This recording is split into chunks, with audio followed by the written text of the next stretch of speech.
April 28, 1945. A dictator flees in disguise, hiding in the back of a truck. Hours later, he's dead, hung upside down in a public square by the very people who once worshipped him. But how did Benito Mussolini go from the balcony of power to a butchered icon of failure? This is the story of how 23 years of absolute control collapsed in 24 hours, how a man who promised glory delivered only defeat, and how a nation's thirst for vengeance revealed the true cost of unchecked power. Benito Mussolini wasn't born a dictator. The son of a blacksmith from northern Italy, he began his political career as a socialist journalist and agitator. In 1912, he even became editor of the Socialist Party newspaper. But World War I changed everything. When Italy entered the war in 1915, Mussolini broke with his socialist comrades by supporting the conflict. He was expelled from the party and started his own newspaper, funded by French and British intelligence who wanted to keep Italy in the war. This betrayal of his former beliefs would become a pattern.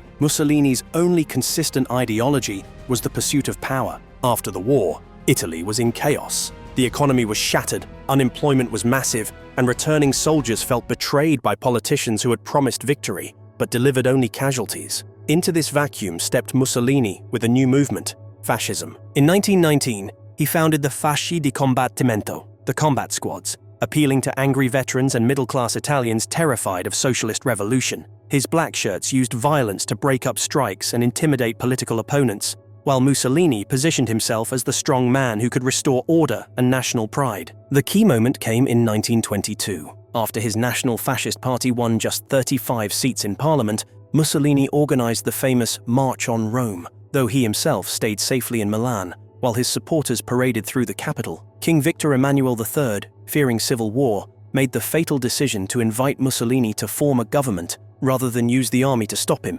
Democracy handed power to its own destroyer. Once in office, Mussolini systematically dismantled Italian democracy. Opposition newspapers were shuttered. Political rivals faced imprisonment or worse. By 1925, he had declared himself dictator. Elections became meaningless rituals, and children were taught to worship the state above family, above God, above truth itself. For nearly 2 decades, this system worked. Italy built impressive public works. Mussolini's image appeared everywhere. The commanding pose, the uniform that suggested both military might and political authority. But luckily, authoritarian systems often contain the seeds of their own destruction. Mussolini's fatal mistake was believing his own propaganda about Italian military might. When he led Italy into World War II alongside Hitler in 1940, he discovered that 20 years of fascist rhetoric could not compensate for inadequate equipment, poor leadership, and an unwilling population. The war that was supposed to restore Italy's Roman glory instead revealed the regime's fundamental weakness.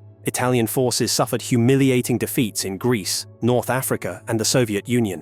By 1943, the Italian military had become dependent on German support to avoid complete collapse. The Allied invasion of Sicily in July 1943 marked the beginning of the end. As British and American forces swept across the island, the Italian people, who had endured years of rationing, bombing, and military disasters, began to turn against the war and the man who had promised them easy victory. On July 25, 1943, the Fascist Grand Council, Mussolini's own creation, voted no confidence in their leader. King Victor Emmanuel III, who had enabled Mussolini's rise, now engineered his fall. Mussolini was arrested as he left the royal palace, his 21-year dictatorship ending with a simple palace coup. But Hitler wasn't finished with his Italian ally. Operation Oak, a daring rescue, freed Mussolini from his mountain prison and installed him as head of the Italian Social Republic in northern Italy. This puppet regime, propped up by German bayonets, controlled little beyond what the Wehrmacht could directly defend. But Mussolini wasn't finished yet, and his final mistake would make him a hunted man. By spring 1945, the writing was on the wall. The Red Army was approaching Berlin. Allied forces were pushing through northern Italy. The Third Reich was collapsing, and with it, Mussolini's last refuge was disappearing. As German resistance crumbled in late April 1945, Mussolini faced an impossible choice: surrender to the Allies and face trial, or flee to neutral Switzerland and hope for asylum. He chose flight. On April 25th, Mussolini met with Cardinal Alfredo Schuster, Archbishop of Milan, ostensibly to negotiate with resistance leaders. When he learned that German forces were already negotiating their own surrender without consulting him, he realized the game was over. The puppet no longer had strings. Mussolini's escape plan was desperate and poorly conceived. Disguised as a German soldier, He joined a Wehrmacht convoy, fleeing toward the Austrian border. With him was his mistress, Clara Petacci, who refused to abandon him despite the obvious danger. The convoy never reached safety. On April 27th, partisans stopped the German trucks at a checkpoint near Dongo, on the shores of Lake Como. Initially, the disguise worked. Mussolini sat silently as his former subjects searched the vehicles for Italian collaborators. But one partisan, Urbano Lazzaro, recognized the unmistakable profile despite the German helmet and overcoat.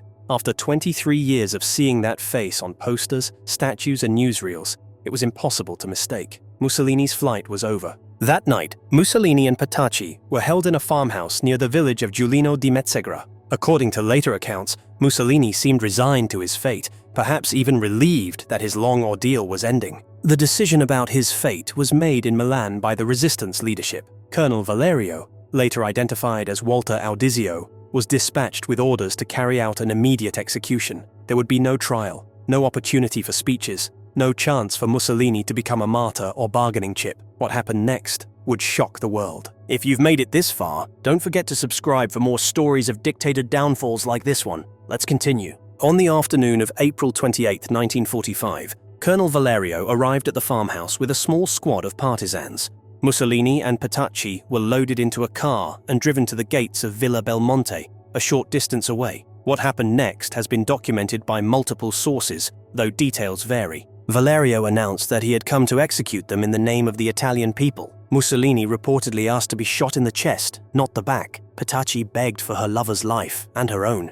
The execution was markedly swift. Both were shot with submachine guns and fell immediately. The symbolic end of Italian fascism had taken less than 5 minutes. But the partisans weren't finished. The bodies were loaded back into the car and driven to Milan, where they were taken to Piazzale Loreto, the same square where 15 partisans had been executed and displayed by the Germans the previous year. Justice, in the minds of many Italians, demanded public display. What followed shocked even hardened observers. The bodies were hung upside down from the girders of a gas station, suspended by their feet for all to see. Crowds gathered quickly, growing from dozens to hundreds to thousands as word spread through the city. The scene that unfolded revealed the depth of anger that had built up during 23 years of dictatorship and war. People spat, threw stones and garbage, and shouted curses at the man who had promised them glory, but delivered only defeat and humiliation. Women who had lost sons in Mussolini's wars struck the display with sticks. Men who had suffered under fascist rule defiled the site in stunning and disturbing symbolic protest.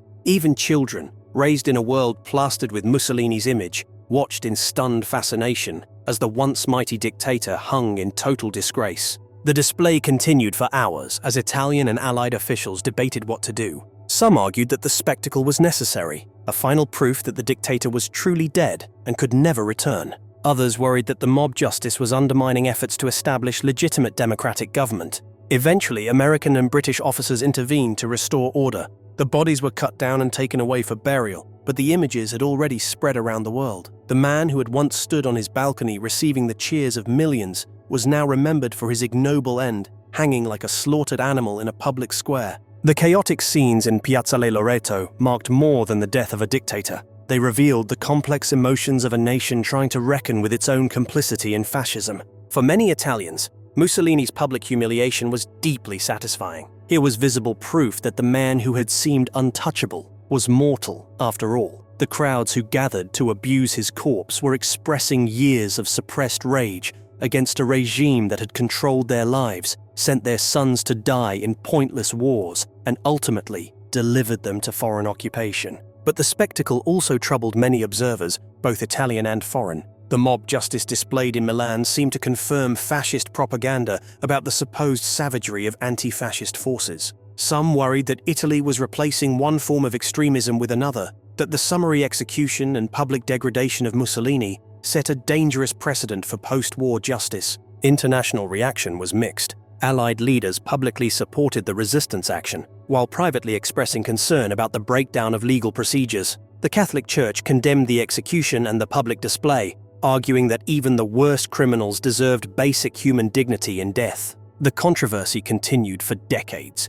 Supporters argued that Mussolini's execution was legitimate under the laws of war. He was a military leader of an enemy force who had been captured in uniform. Critics countered that he should have been tried before an international tribunal, like the Nazi leaders at Nuremberg. What is undeniable is that Mussolini's death marked a definitive end to an era. Unlike Hitler, who committed suicide in his bunker, or other fascist leaders who fled into exile, Mussolini faced judgment from his own people. The man who had claimed to embody the Italian nation died at Italian hands, rejected by the very people he had sought to lead. The execution of Benito Mussolini raises uncomfortable questions that extend far beyond 1945 Italy. When does revolution become revenge? When does justice become mob rule? And what does a society's treatment of its fallen leaders reveal about its own character? Mussolini's death was certainly rough justice, carried out by men who had fought a brutal war against fascism and foreign occupation. The partisans who pulled the trigger had seen their comrades tortured and executed by Mussolini's forces.